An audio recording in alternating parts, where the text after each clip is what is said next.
지난주 모든 때를 하나님의 아름다운 걸작품으로 사셨나요? 예. 이 시간 밖에서 이 시간안을 보려니까 우리는 자꾸 이렇게 환경만을 생각하게 되는 거예요. 환경이 아름다운 거, 이것만 생각해요. 근데 다시 한번 느끼는 거는, 여러분, 사람은 참 안 변해요. 아시죠? 예. 그걸 인정해야 아름다운 거예요. 여기 한번 영접했다고 바뀌는 게 아니에요. 그래서 여전히 우리는 하나님의 도우심이 필요합니다. 그러니까 이제 여러분들 실망할까 봐 오늘 하나님은 우리를 반드시 건지신다고 약속하시잖아요. 할렐루야.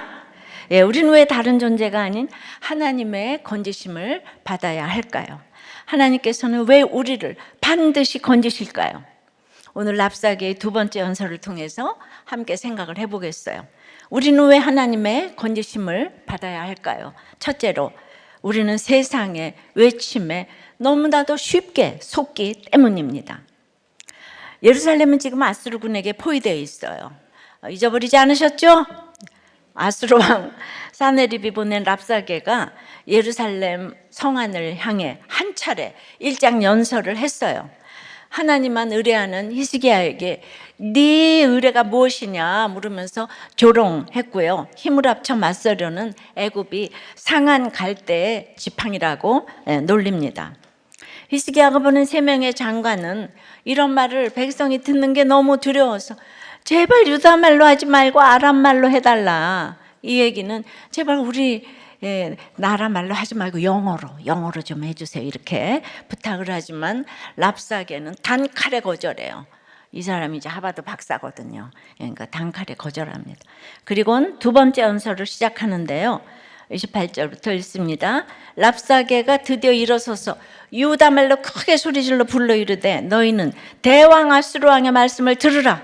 왕의 말씀이 너희는 히스기야에게 속지 말라. 그가 너희를 내 손에서 건져내지 못하리라. 또한 히스기야가 너희에게 여호와를 의뢰하라 함을 듣지 말라. 그가 이르기를 여호와께서 반드시 우리를 건지실지라. 이 성읍이 아수르 왕의 손에 함락되지 아니하게 하시리라 할지라도 너희는 히스기야의 말을 듣지 말라. 유다 말로 하지 말아달라고 했는데 더더욱 큰 소리로 유다 말로 외칩니다. 역대하 32장에 보면은 랍사게는 유다 백성을 놀라게 하고 괴롭게 하려고 일부러 그랬다고 해요. 랍사게는요 아주 이분 똑똑한 분이에요. 심리전의 달인이에요. 예. 자, 뭐라고 외치죠? 하나님의 백성인 유다 사람의 제일 의무가 뭐예요? 들으라 이스라엘아 여호와의 하나님의 말씀을, 이게 주제잖아요. 그런데 랍사게가 유다인에게 큰 소리로 외치는 명령, 대왕 아수르의 왕의 말씀을 들으라. 예. 아수르 왕 사네립이 지금 무슨 말씀을 했다고 들으라고 하죠? 히스기야에게 속지 말라고 해요. 히스기야는 여호와께서 반드시 우리를 건지실지라 이 성읍이 아수르 왕의 손에 함락되지 아니하게 하시리라고 말하지만 그게 속임수라는 거예요. 속지 말고 그 거짓된 말을 듣지 말라는 거예요. 세상을 다스리는 사네립 왕이 군대로 성을 포위한 채 이 말을 전해요. 이 말을 유다 백성은 지금 성 안에 포위된 채 듣고 있어요. 히스기야 왕은 궁궐을 해서 나오지도 못했을 것이죠. 장군도 군대도 아수르 군대에 맞서 아무것도 하지 못하는 형편인데 가뜩이나 쩌렁쩌렁 울리는 랍사게의 큰 외침이 백성 마음엔 더욱 크게 울리지 않았겠습니까? 너무 무서워서 심장이 녹아내리는 듯 했을 거예요. 그러니까 히스기야가 했다는 말은 기억도 잘 지금 안 나는데 큰 소리로 울려 퍼지는 아수르 왕의 말은 너무 맞는 것처럼 들렸을 것이에요. 또 이게 전부가 아니에요. 아수르 왕의 말씀은 위협으로 끝이 나는 게 아니었어요. 31절부터요.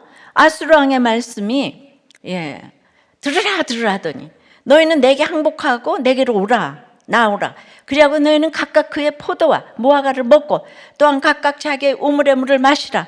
내가 장차 와서 너희를 한 지방으로 옮기리니 그곳은 너희 본토 가나안과 같은 지방 곧 곡식과 포도주가 있는 지방이요 떡과 포도원이 있는 지방이요 기름 나는 감람과 꿀이 있는 지방이라. 너희가 살고 죽지 아니하리라. 여러분 이거 완전 복음 아니에요? 아수르 왕의 말씀이 뭐예요? 빨리 항복하고 성문 열라. 항복하고는 직역하면은 너희는 나와 함께 축복을 만들라 이런 뜻이에요. 나오라는 것은 그러니까 아수르를 대적하기 위해 무장했던 상황을 빨리 해체해라. 그러니까 위기의식에 사로잡혀 있던 남유다 군인들의 마음을 동요시키기에 충분했어요. 아주 이 실력자가 하는 얘기잖아요.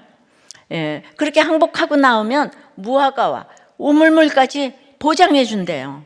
게다가 새로운 동네로 이사까지 해준다는 데네, 이사까지 해준다고 하는데 거기는 어딘가 하면 젖과 꿀이 흐르는 가나안 땅하고 똑같이 곡식과 포도주가 있어요. 그러니까 곡식과 포도주가 있으니까 그걸로 만드는 떡과 포도원이 있고 그 다음에는 특식인 기름에 감람과 꿀이 있다 그러면서 점증법적으로 여기가 지상낙원인 것처럼 점차적으로 소개를 하니까 이 사람이 정말요 심리전의 달인이에요. 이 전쟁이 심리전이에요. 그래서 결국 어떻게 된다고 해요? 이렇게 되니까 살고 죽지 아니하리라. 네가 내 말만 들으면 죽지 않고 살 것이라고 아주 설득력 있게 설득을 약속합니다. 설득해서 그 살 걸 약속합니다. 그런데 이렇게 새로운 동네로 이사를 가는 이 얘기는 아주 잔인한 아수르 그 이주 정책을 말하는 거예요. 아수르는요 그동안 군인들에게 그 피정복민의 여자들을 욕보이게 하고는 모두 옷을 벗겨가지고 포박하여서 서로 뒤섞어가지고 민족의 정체성을 다 말살시켜가지고 누가 어떤 백성인지 모르는 거예요. 내가 코리아인지 일본인지 중국인지 그래서 반란을 방지하기 위한 아주 잔인한 이주 정책을 썼어요. 그러니까 오늘 이 랍사게의 이 말은 모두 새빨간 거짓말이에요. 유다 백성 불과 21년 전에 북이스라엘이 아수르에 망한 것을 너무 잘 알고 있어요. 아수르 하면은 그냥 너무 트라우마예요. 우리의 형제 나라가 망했잖아요, 그죠? 지금 당장이라도 아수르 군대가 성을 부수고 들어와 다 죽을 것처럼 느낍니다. 그런데 지금 항복하면 새로운 곳에 이사해서 잘 먹고 잘 살게 해준다니까. 게다가 세계 최고의 강대국인 그 강대국의 수장께서 이 대왕께서 자기들에게 직접 살고 죽지 아니라 하고 친히 약속을 해주니까 이게 황공무지로서의도가 되지 않겠어요? 황공하죠? 한마디로 지금 말할 것 같으면 미국 비자를 준다는 거야. 아수르 비자를 주겠다는 거야. 아수르에게 항복한 지금 아수르 백성이 된 사람들이 도리어 너무너무 지금 부럽지 않겠어요? 요새 미국에서 다 쫓아내는데 거기 비자를 갖고 있는 사람들 얼마나 부럽겠어요. 그렇지 않은 사람 찾기가 더 어려웠을 거예요. 이렇게 한편으로는 우리를 두렵게 하고 한편으로는 부럽게 하는 게 세상의 외침이고 세상의 큰 외침이에요. 세상의 외침은 우리를 우리 자리에서 떠나게 만드는 소리예요. 하나님을 의뢰하는 자리에 두려움을 확 심어서 떠나고 싶게 만들어요. 하나님께서 주신 기업을 감사히 누리는 자리에 부러움을 잔뜩 넣어서 하나님을 떠나고 싶게 만들어요. 외침이 크면 클수록 떠나고 싶은 마음도 커집니다. 근데 이렇게 두려워지고 부러워지는 게 뭐예요? 속는 거예요. 진리는 하나님 말씀에 있잖아요. 그래서 진리의 말씀을 믿어야 진리 위에 서서 속지 않는 것이죠. 하나님에 속한 자는 진리의 말씀을 듣는 거예요. 근데 말씀보다는 아수르 왕처럼 보암직한 믿음직한 세상의 힘과 지위와 능력이 지금 당장 더 옳은 것처럼 보이는 게 우리의 문제인 거예요. 속기 싫어요. 근데 너무 쉽게 속는 우리의 연약함이고요. 아무리 안 속으려고 애를 써도 아수르 왕처럼 대단한 누군가가 내게 오면 다 속아 넘어가는 것이 우리의 한계예요. 왜죠? 우리가 아수르 왕처럼 되고 싶은 욕심이 너무나도 가득가득하기 때문이에요. 그득그득하기 때문이에요. 예. 안 그래요? 네. 이처럼 우리가 세상의 외침에 너무나 쉽게 속기 때문에 엊그저께 지난주 보면 예수님 당시 유대인들도 지도자들에게 속아서 모두가 한결같이 로마의 반란을 일으킨 이 살인자 바라바를 살리고 예수를 죽이라 외치잖아. 그러니까 이제 이 유대인들의 이 죄가 너무 커서 구속사를 해석한다면 그 유대인들이 그냥 600만 명이 학살을 당해도 아직도 못 믿는다는 거예요, 예수를. 그러니까 이 얘기는 다 망해도 내가 워낙 옛날부터 가진 게 많으면 안 믿는 거예요. 안 믿는 사람들이 이렇게 있는 거예요. 그러니까 예수 믿는 것이 이렇게 어려울 수가 있다는 거예요. 그러나 씨가 뿌려졌기 때문에 반드시 건져주실 줄을 믿습니다. 꼭 그거예요. 우리는 이 땅에서 처지와 형편이 가난하든 부하든 다른 존재가 아닌 여호와 하나님께 건지심을 받아야 합니다. 왜죠? 여호와께서 우리를 반드시 건지실지라. 하나님께서 틀림없이 이 바라바의 세상 방법이 아닌 로마를 총칼로 물리치는 방법이 아닌 하나님의 방법으로 우리를 반드시 건지실 것이기 때문입니다. 어디로부터 건져요? 너무 쉽게 속는 우리의 악함과 약함으로부터, 아무리 다짐을 해도 또 속임을 당하게 되는 우리의 욕심으로부터 하나님은 우리를 반드시 건지실 것이에요. 누가 이기고 지는 게 아니에요. 이런 모든 사건에서 나의 욕심을 봐야 되고, 나의 악함을 봐야 되고, 나의 약함을 봐야 되고, 나의 교만을 봐야 되는 줄 믿습니다. 반드시 건지시리라. 예외가 없다는 거예요. 무조건이에요. 이거 히브리어로도 굉장히 강한 필연성을 표현하는 거예요. 오늘 본문에 건지다가 지금 7번 이상 나와요. 그러니까 난 더 잘 속으니까 건진받을 자격이 없어, 이런 생각을 하실 필요가 없어요. 오히려 더 잘 속을수록, 건진받을 자격이 없을수록 다른 존재가 아닌 하나님의 건지심을 받아야 합니다. 왜죠? 하나님께서 우리를 반드시 건지실 것이기 때문이에요. 우리가 확실히 건짐을 받을 소망의 근거가 오직 하나님께만 있기 때문입니다. 따라서 여러분, 뉴스에서 들려오는 이야기, 주변 사람들의 말, 내 안에서 솟아오르는 여러 인본적인 소리 등 나를 향해 크게 외쳐서 두렵게 하고 부럽게 하는 모든 세상의 외침을 들으면서 지금 갈등하고 계세요. 이런 자신이 너무 한심하고 어리석게 여겨지십니까? 너무 쉽게 잘 속아서 스스로에게 절망하고 좌절합니까? 오히려 그런 연약함과 죄악 때문에 오직 하나님의 건지심을 받을 확실한 이유가 되는 것입니다. 적용 질문이에요. 나를 두렵게 하고 부럽게 하는 세상의 외침은 무엇이에요? 그 외침에 속아서 하나님이 나를 세우신 자리를 떠나려 하는 내 연약함을 고백합니까? 그 외침을 듣고 지금 내가 서 있는 자리를 떠나고 싶은 것이 속임당하는 것임을 인정합니까? 그 두렵고 부러우니까 이혼하고 자살하고 사표 내고 이러는 거예요. 내 자리를 자꾸 떠나고 싶은 거예요. 떠나면 안 되는 거예요. 모든 때를 아름답게 하신 것은 갑자기 남편이 잘해주고 아내가 잘해주고 애가 공부 잘하고 이런 게 아니라는 거예요. 이 구속사적인 해석을 잘 하셔야 되는 거예요. 우리는 왜 하나님의 건지심을 받아야 할까요? 첫째는 뭐라고 그랬죠? 우리는 세상의 외침에 너무 쉽게 속기 때문이에요. 왜 속습니까? 속는 이유가 바로 두 번째는 우리는 자꾸 높아지려 하기 때문이에요. 32절이에요. 히스기야가 너희를 설득하여 이르기를 여호와께서 우리를 건지시리라 하여도 히스기야에게 듣지 말라. 아수르는 또 듣지 말라고 해요. 아무리 히스기야가 여호와께서 우리를 건지시리라고 설득해도 듣지 말라는 거예요. 그건 속임수고 거짓말이라는 거예요. 그러니까 여기도 저 목사 말을 듣지 마라. 내가 오늘만 오고 안 올 거야. 넌 목사한테 넘어가면 안 돼.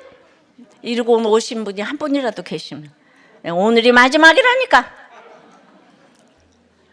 나는 꼭 너무 점쟁이 같지 않아요? 이것은 얼핏 보면 히스기야를 욕하는 것 같아요. 그러나 아수르의 본심은 더 큰 데 있습니다. 33절 4절에 민족의 신들 중에 어느 한 신이 그의 땅을 아수르 왕의 손에서 건진 자가 있느냐? 하맛과 아르밧의 신들이 어디 있으며 스바라임과 헤나와 아와의 신들이 어디 있느냐?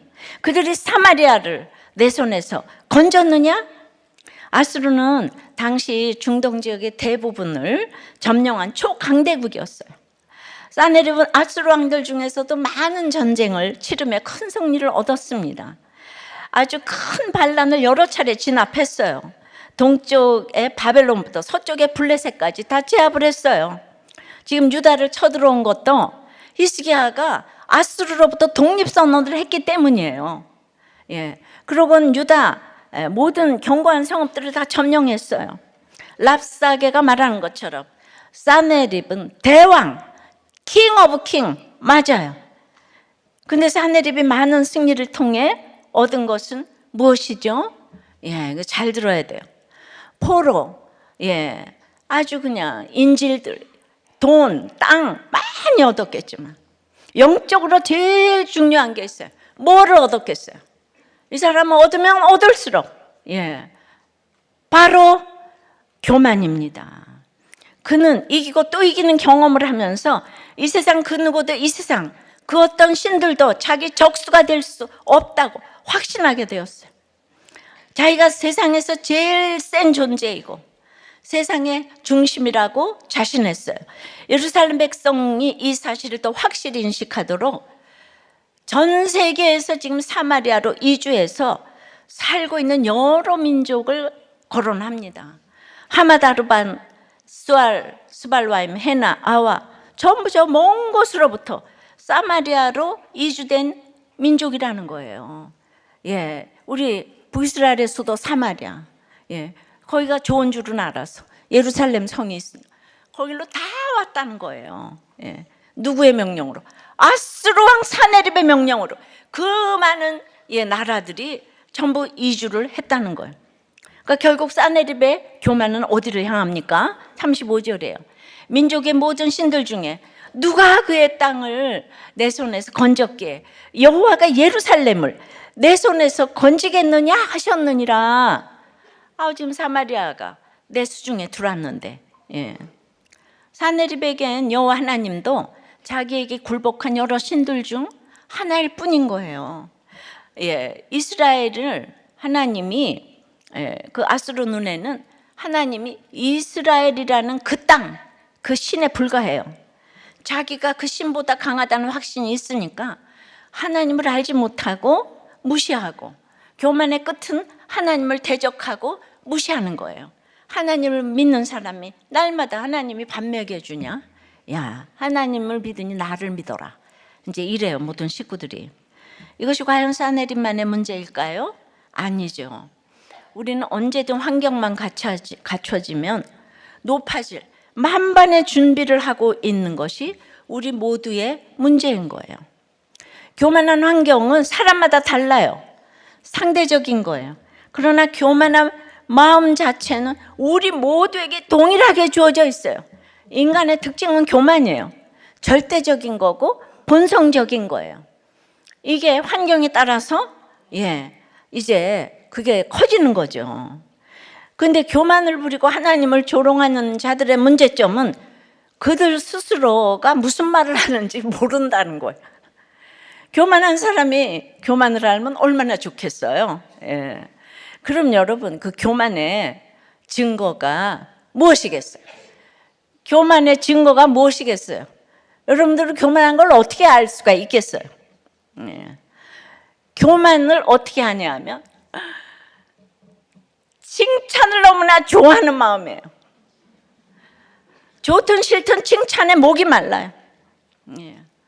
자타로 다른 사람에게 인정받기를 그냥 몸부림치면서 구해요. 예. 그래서 스탠포드 대학 심리학과에서 실험을 했어요. 참가자들에게 자신의 선행에 대해서 기록하고 한번 칭찬을 해봐라, 자신을 이제. 그리고 이어서 다양한 도덕적 선택을 할 기회를 주었어요. 예. 야, 이렇게 어려운 사람이 있을 때는 어떻게 해야 되냐, 도와줘야 되냐 말아야 되냐서부터 뭐 준법 정신부터. 그랬더니 어떤 결과가 나왔는지 아세요? 칭찬하기 전보다 못한 선택을 했다는 거예요. 도덕적으로 퇴보했다는 거예요. 자기가 자신을 칭찬하는 순간 자신이 좋은 사람이라는 확신이 생기고, 그 확신이 이후 자기 선택에 오히려 부정적으로 작용했다는 거예요. 나는 좋은 사람이니까 어떤 선택을 해도 괜찮아. 난 좋은 사람이니까 내가 이혼하는 것에 누가 말을 할 수가 없어. 나는 좋은 사람이니까 사표를 내도 되는 거야. 이렇게 생각했다는 거예요. 연구자들은 이 현상을 도덕적 면죄부 효과라고 불렀어요. 그 칭찬이 자기 행동에 대해 면죄부를 준다는 거예요. 칭찬은 고래도 춤추게 한다. 어렸을 때는 그렇기도 해요. 그러나 날마다 칭찬만 받으면 나중에 비난에 직면을 못하는 거예요. 그러니까 날마다 그냥 호호 불어가면서 키우는 것만이 좋지 않아. 그래서 우리는 큐티를 하면서 하나님께 꾸지람을 날마다 받아야 되는 거예요. 꾸지람을 받아보지 못한 사람들은 이제 자꾸 자기 행동에 면죄부를 주는 거예요. 그러니까 칭찬도 결국 욕구라는 거예요. 채워지면 그만인 욕구예요. 아니, 채워지면 오히려 더 큰 것을 요구하게 되는 욕심이에요. 그래서 모든 사람에게 인정받으려고 하고, 칭찬받지 못하면 못 견디고, 조그만 비난도 참지 못하고, 나아가 하나님으로부터도 인정만 받으려고 하고, 심지어 하나님도 자기가 판단하려고 하는, 하나님 따위가 뭘 알아, 이렇게 되는 거예요. 모든 걸 다 갖추게 되면은 이제 아수르왕 같은 존재가 되는 거예요. 하나님 따위가 예루살렘을 내 손에서 구할 수 있겠어? 그런데 이제 우리는 항상 더 나가서 구속사라는 거는 누구 욕하려고 성경 읽는 게 아니야. 아수르왕도 하나님께서 건져주셔야 할 죄인 아닙니까? 이 더 깊은 죄의 늪에 빠져 있으니까 오히려 하나님께서 더욱더 건져주셔야 하지 않겠어요? 교만한 사람은 자신이 눈이 멀어서 자신이 건진받아야 될 존재라는 것을 모르지만 사실은 그도 구원받아야 할 죄인인 거예요. 아수르왕이 나와 상관없는 사람일까요? 아니에요. 우리는 내 옆에 아수르 같은 사람이 있어요. 근데 그 아수르왕 같은 환경에 있지 않을 뿐 마음은 똑같아요. 기회만 되면 자꾸 칭찬받으려고 하고 높아지려고 해요. 하나님도 내 손 안에 내 머릿속에 두고 싶어 하는 거예요. 하나님이 어떻게 나한테 이러실 수 있어? 근데 우리는 그걸 다 동경해요. 최고의 권력과 높아지고자 하는 데는 끝이 없는 거예요. 히틀러도 그냥 압도적인 투표에 의해서 당선이 된 사람이에요. 그런데 독일 백성들은 구세주라고 불렀어요, 히틀러를. 그러니까 우리는 부안해동되는 게 있어요. 그러니까 이제 그렇게 올라가게 되면 이제 예루살렘을 내 손에서 건질 수 있겠어? 이렇게 되니까 유대인들을 이렇게 죽이려고 했잖아요, 그죠? 그러니까 하나님이 어떻게 나한테 이러실 수 있어? 잘났으니까. 하나님이 어떻게 나한테 이러실 수 있어? 이런 마음은 곧 랍사게가 여호와가 예루살렘을 내 손에서 건지겠어?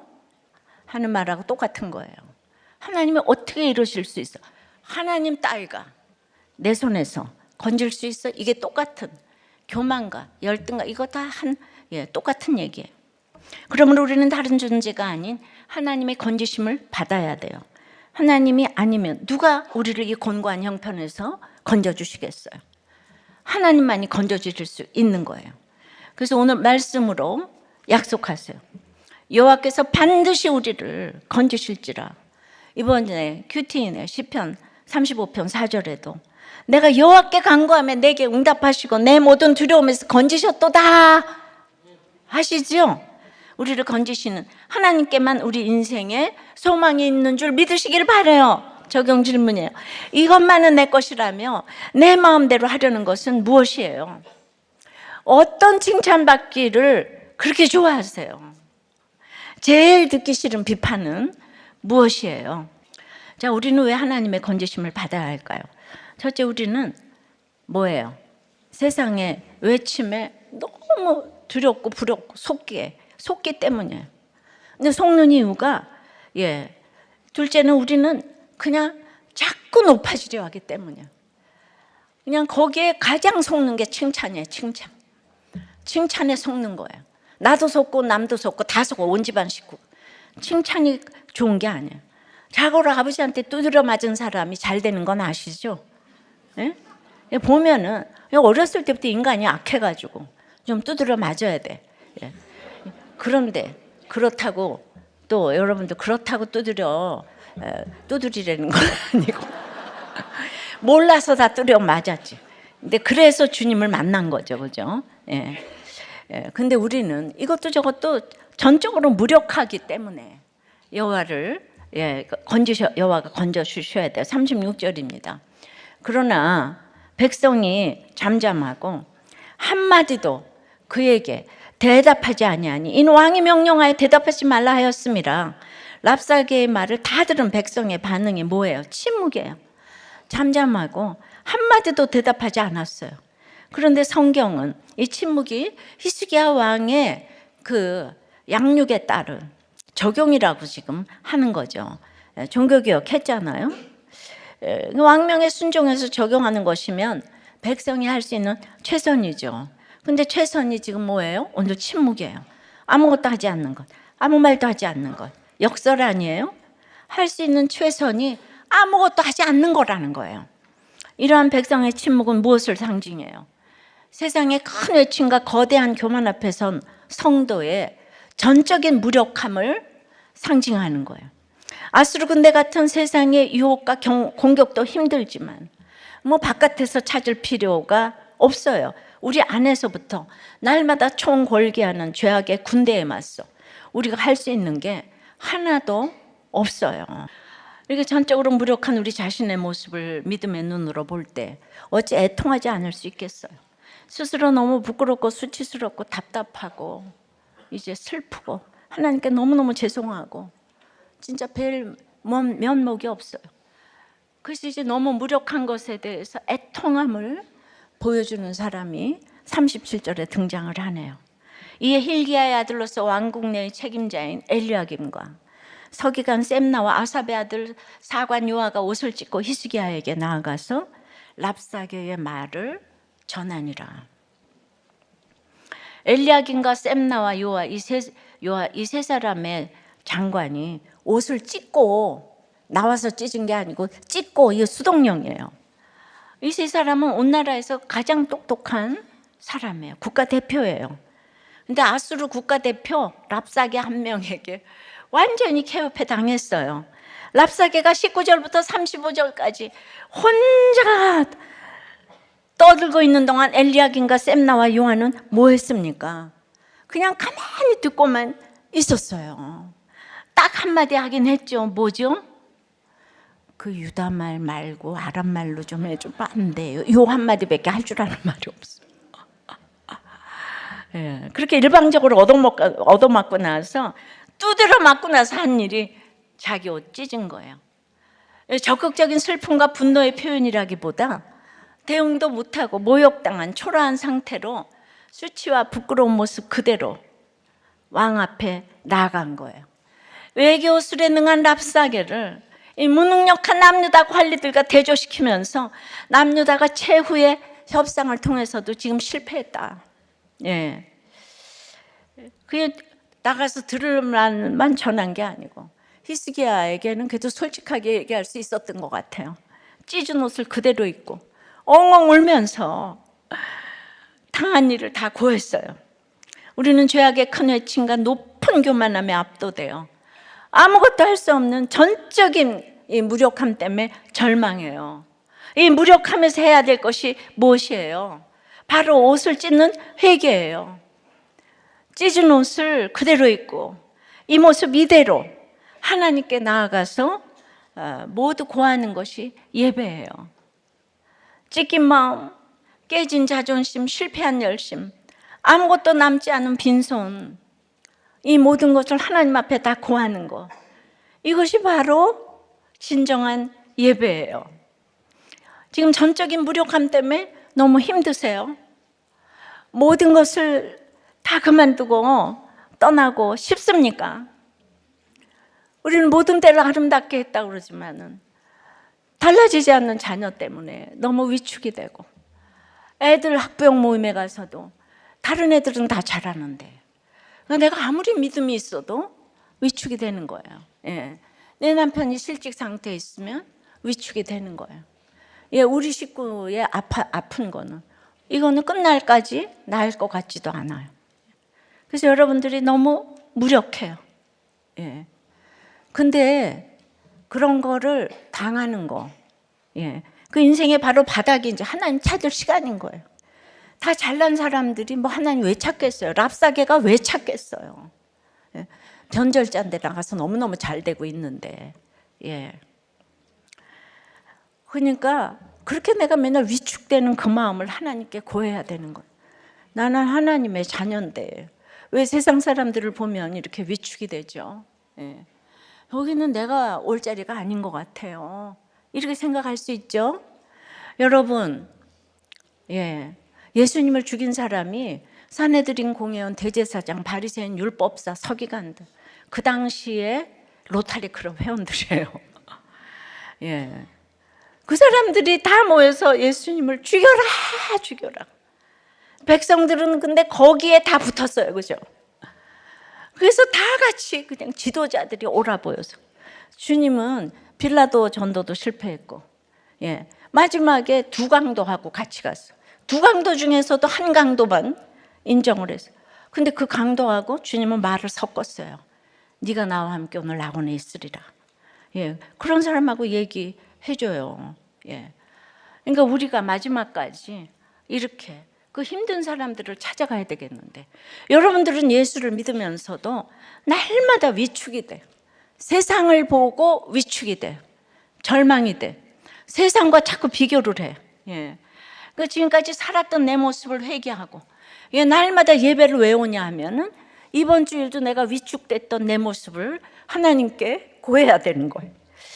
예, 그래서 하나님의 건지심을 받을 시간인 거예요. 우리의 무력함은 멸망할 이유가 아닌 거예요. 우리가 들어야 할 말은 세상의 큰 해침이 아니에요. 우리가 보아야 할 것은 세상의 교만함이 아니에요. 우리가 나아가야 할 곳은 세상이 약속하는 헛된 행복이 아니에요. 우리가 들어야 할 말은 하나님의 말씀이고, 우리가 보아야 할 것은 나와 같은 지체들이 모인 예배의 자리예요. 우리가 나아가야 할 곳은 두 팔 벌려 우리를 기다리고 계시는 예수님의 품인 거예요. 그런데 이 세상에 살면서 이걸 어떻게 겪겠어요? 하나님은 우리가 완전해서가 아니라 우리가 전적으로 무력하기 때문에 건지시는 거예요. 우리 모두 하나님께서 반드시 건지실 인생인 줄 믿습니다. 주님의 건지심을 받아서 오늘 시편 말씀처럼 여호와는 위대하시다, 찬송을 외친 우리 모두가 되기를 축복합니다. 그냥 여호와는 위대하고 지혜가 총명이 많고 그래서 하나님이 그냥 나를 복을 주실 거야, 이렇게 하면은 그냥 세상 외침과 다를 게 없어요. 이렇게 말씀을 보면서 나를 직면해야 되는 거예요. 내가 얼마나 세상을 좋아하고 있는가, 이걸 회개를 해야지. 기도만 하면 다 떨어져 승진이 되고 다 붙고, 이거는 잠시 후에 이제 절망에서 벗어날 수가 없는 거예요. 히스기야가 산당 예배를 처음으로 철폐했어요. 그 개혁을 했어요. 그랬더니 와서 랍사게가 이렇게 조롱을 해요.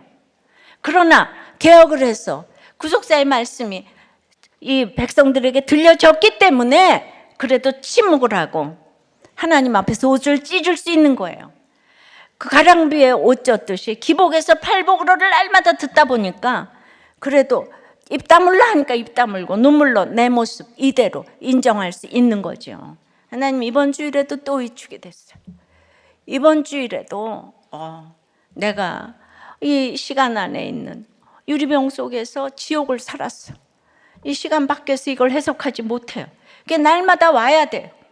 그렇게 큰 소리로 외치고 높은 마음 품다가 아수르처럼 하루아침에 멸망하지 말고 지금이라도 돌이켜서 회개해라. 회개하고 내게 돌아와라. 내게 다 말하고 내게 그 모습 그대로 다 보이라는 하나님의 간절한 사랑의 외침인 거예요. 오늘 여러분들이 죽을 이유가 하나도 없어요. 왜? 이 세상이 짧기 때문에. 적용 질문이에요. 내 무능함을 인정합니까? 숨기려 합니까? 무력해서 하나님으로부터 다 멀어지려 하지는 않습니까? 전적인 무력함이 오히려 회개하고 하나님께 돌아가야 할 이유임이 믿어집니까? 예. 뭐 부목장에서 치열하게 싸운 얘기를 좀 알려드릴게요. 아내가 제가 싸운 이유가 카드가 원인인데 그냥 이 카드로 담배 사지 말라고. 카드 대금 내가 다 부담하고 있고 돈도 없는데 담배값이 하루에 한 갑이면 한 달이면 13만 5천 원인데 지금 이거 살 때가 아니다. 화가 나 잔소리했더니 남편이 기분 나쁘다고 욕하면서 나가버렸대요. 그랬는데 진짜 나갔는지 전화를 받지 않아서 이번에는 내가 욕을 하면서 왜 전화 안 받냐, 이 개 XX야, 네가 사람이냐, 그러면 욕을 하다가 사실 남편은 지금 아무것도 없는데 그 남편에게 그냥 돈벌이가 안 돼, 추징금도 못 내니까 앞이 캄캄하고 막막해서 아무것도 없는 남편에게 이혼하자 그러면서 차키 핸드폰 카드 다 내놓고 나가라 그랬다는 거예요. 그러니까 아들도 7년 만에 겨우 공부하겠다고 도와달라고 그러는데 이 남편이란 작자는 아직도 이렇게 담배를 못 끊고, 그래서 살려달라고 기도했는데 이제 이런 얘기를 막 그냥 이제 얘기를 하니까 목자님이에요, 이 남편이. 아내와 싸우는 이유는 이제 참 제가 마땅히 수치와 조롱을 받아야만 되는 사건이고, 근데 100% 인정이 되면서도 인정이 안 되기에 싸우면서 이렇게 가는 것 같다고.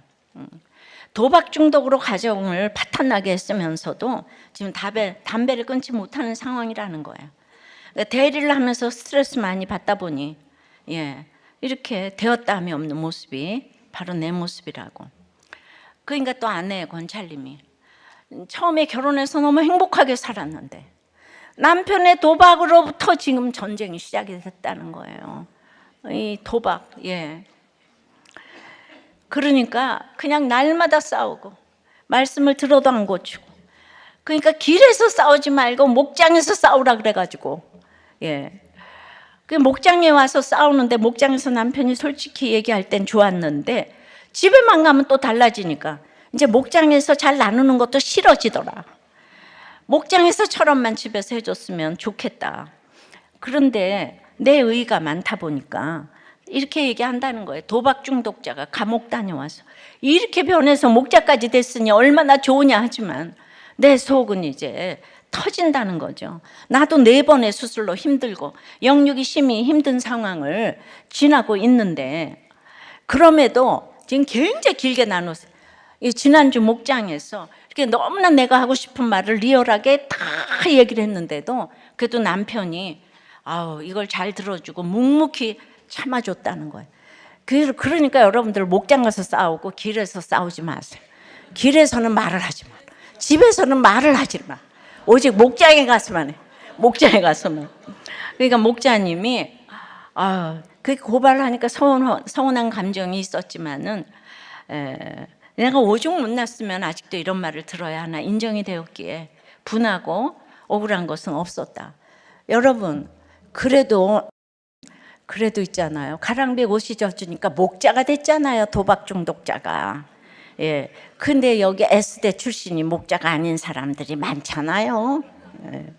그 랍사계가 목자가 안 되잖아요. 도박 중독자는 되네요. 이게 중요해. 그죠? 그야말로 옷을 찢고 침묵할 수밖에 없는 상황이잖아요. 여러분의 모든 때를 이렇게 아름답게 하시기를 바랍니다. 말씀 맺어요. 우리는 왜 하나님의 건지심을 받아야 할까요? 첫째, 우리는 세상의 외침에 너무 귀가 얇아. 두려움에 부러움에 날마다 속아요. 속는 이유가 우리가 세상을 너무 좋아하고 자꾸 세상에서 높아지려고 하기 때문이에요. 만족을 못해요. 근데 그렇게 안 할 사람이 누가 있어요? 우리는 전적으로 무력해요. 육신의 정욕, 이생의 자랑, 안목의 정욕에 전적으로 무력해. 아무것도 할 수 있는 게 없어요. 그래서 우리는 내 모습 이대로, 내 모습 이대로 주 받아달라고 그렇게 찬송하고 기도하는 수밖에 없습니다. 애통한 마음으로 기도합니다. 그러니까 세상의 외침에 두려워도 부러워도 하지 않게 해달라고, 높아지려는 이 교만을 좀 보게 해달라고, 이 모든 것에 전적으로 무력한 것을 인정하고 그 내 모습 이대로 주께 나가기를 기도하십시다. 하나님 나라의 방법대로 우리나라를 구원해 달라고 오늘은 이 백성들이 침묵을 했기 때문에 우리도 침묵하고 기도를 좀 해보겠어요. 예, 정말 애통하는 마음으로 침묵하고 기도합니다. 아버지 주여,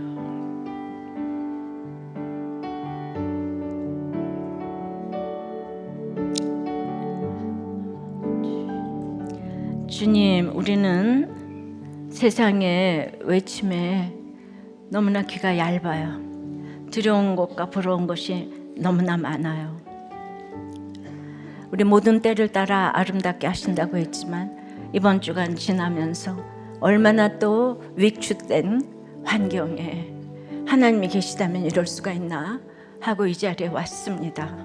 주님, 우리는 예수 믿으면서도 날마다 세상과 비교를 합니다.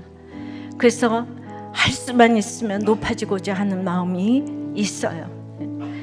그래서 너무나도 칭찬을 좋아하고 그것이 오늘 그냥 큰 교만인 것을 알았어요.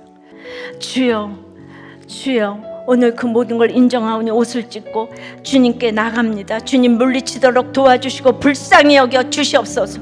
이 모든 환경에서 반드시 하나님께서 건져 주실 줄을 믿습니다.